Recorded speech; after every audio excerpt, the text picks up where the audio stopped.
Hey everyone, today's video I'm going to be talking about 5 book recommendations or 5 books that I want to read to learn more about what's happening with the coronavirus, COVID-19.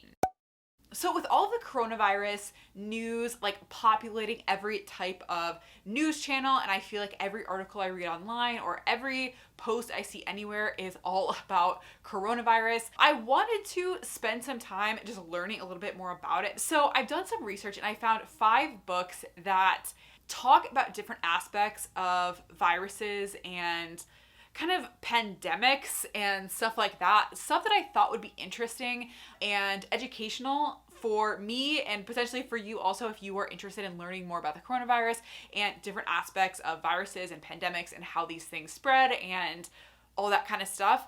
So yeah, let's get into it. Okay, the first book is The Next Pandemic by Ali S. Khan, and the author was actually the former director of public health preparedness for the CDC. And he served as basically like a front lines person whenever a new potential pandemic would come about. And he was always like the first to study things and understand things. And basically this book talks a lot about his personal experience being on the front lines for some of these different pandemics. And for the topic and the subject matter, it was surprisingly not boring. I gave this book a 3 stars, which I think for the content and what it could have been, I would say is a pretty solid rating. So I would definitely recommend this book if you just want to get a history of someone who is an expert and who has devoted his career to studying pandemics.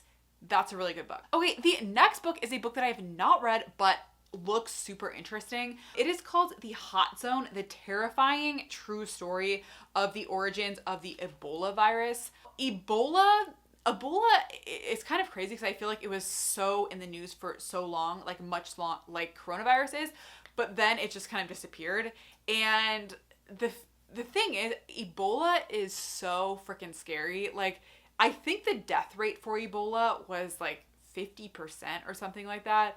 It's absolutely terrifying. Coronavirus can still be deadly also. I definitely don't want to minimize that, but obviously the rates are much lower, so it's not quite as scary. And for most people, it is mild. Ebola is on like a whole nother galaxy level of terrifyingness.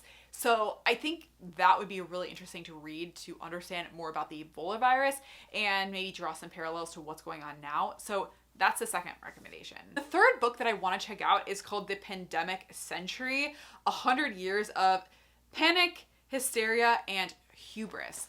And I haven't read this book, but I think the title and the subtitle sound super interesting because I think there's a lot to the fact that when there's a big epidemic like this or pandemic, it's like there's so many emotions that come out. It's like people want to jump to conclusions about what is exactly happening. There's one side of the spectrum that's like, don't panic, everyone's overreacting, don't worry. And then the other side is like, oh my God, this is like the most terrifying thing on earth.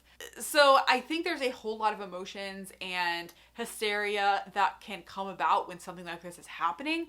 And I think getting it from a more historical perspective sounds pretty interesting. So that's the third book to check out on my list. Number 4, this is a book that I think is especially relevant to coronavirus, and it is called Spillover: Animal Infections in the Next Human Pandemic. Now, this book is especially interesting to me because it really, I think the other books are a little bit more focused in the past of like the history of different pandemics and things like that. But I think learning more about some of these like animal to human spread of viruses sounds super fascinating to me because I think that's the stuff that we really have to be most worried about in the future. And that's the kind of stuff that really freaks me out, like the potential of all different types of animal diseases that can come, and basically we have no way of stopping them, and we may not even recognize what's happening in a lot of cases. So I think this topic is super interesting and honestly super scary, but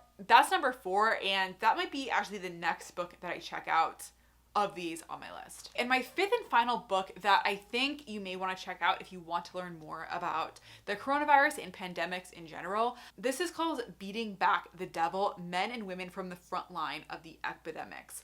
And this is, I think, a little bit more of a personal account of what it's like to be one of these frontline workers in an area of a huge epidemic. So for the people, the healthcare workers in Wuhan, China, for example, I think it may give some glimpse of what it's like to be one of those people working on the front lines. I can only assume it's terrifying, and because there's so much unknown. It's not like you're dealing with a disease where you kind of know what to expect, even if it's something that's dangerous. I think what's really scary about these epidemics for the people on the front line is you have no idea what to expect. You don't know how many people it's going to impact. You don't know exactly what the symptoms are going to be. You don't know what the death rates are when these things first start. And I can only imagine it's like stressful, tiring, scary, all of these things. So that's another book I really want to check out. Sounds super interesting, and I think would be a good account of what it's like to actually be working on these front lines. So that's my video for today. If you have read any of these books, I would really love to know, because I've only read the first book on this list. I have not read the other 4. So I would love to know if you have read any of these and you have any recommendations for me of which ones may be worth checking out first, or are there any that you think we should pass on? Let me know. Let all of us know down in the comments. And that's it. Bye, guys.